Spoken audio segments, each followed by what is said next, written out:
right, hey guys. Today our objective is to create a table, format that table, and create a table from existing text.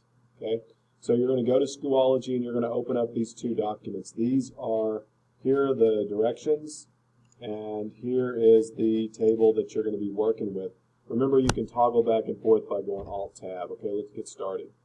So we're going to scroll down and locate the tab list, select the text beginning with amusement inclusions and ending with marketing operations. So you're going to take this set of data, just like that, and we are going to convert this selected text to a table with 2 columns and auto-fit the contents. Here's how we do that. Okay, so we're going to go up here. We're going to go to Table, in the Insert tab, Table, and then we're going to just click on Insert Table, and Word hopefully will figure out what we're trying to do. You can see that Word figured it out right here. Now, notice how the text in here doesn't really fit nicely in the table. So we need to go to the Design Tools here, and we need to find the Auto Fit button and choose the drop down and just choose Auto Fit Contents.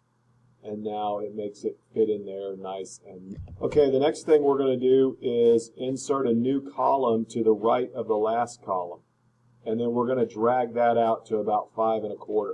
So it doesn't have to be perfect. Just drag it out there and make it look right. Here's how you do that.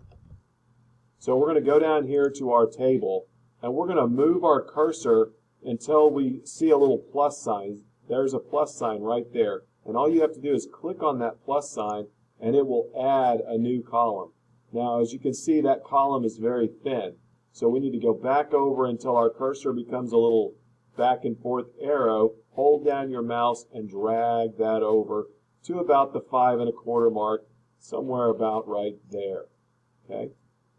Okay, now as you can see, once I've added that third row, now I've added in the required information for that row. Here's what it wanted you to add, so I've already put that in there. And then we can just auto-fit the contents again by highlighting the whole thing. And again, in the Layout tab of the Table Tools, we're going to go to Auto-Fit and Auto-Fit Contents. See how that makes that nice and neat. Okay, the next thing we need to do is insert a new row above this table.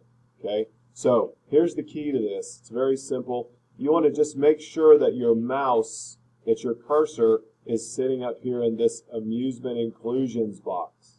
Okay, then you go up here to the layout in the Table Tools layout. Okay, and then you're just simply going to click on Insert Above, and that will add a new row above there. Okay, now as you see here, I've added in the topic, assigned department, and time, which is the required information to go in this top row. And I've bolded that just to make it different from the rest of the text. Now, the directions now say select a table format. Now, I'm going to let you select the table format of your choosing, so here's how you do that. You go up here and you click on the table. Okay, here's our design tools. We're going to go to the design table, and then we can use this drop down, and you can select any kind of style that you like. That one's kind of cool, so I'll go with that one. And there we go with that. And we're going to auto fit the contents again. So we're going to go up here to Auto Fit and Auto Fit Contents one more time just to make sure. And then the last thing we're going to do is center this table on the page. And to do that, we just go to Properties. And again, I'm in the Table Tools Layout section. Properties and Center and OK. And that centers it there. And now we have a really cool table that goes with our letter. And then all you have to do next is save it and turn it in.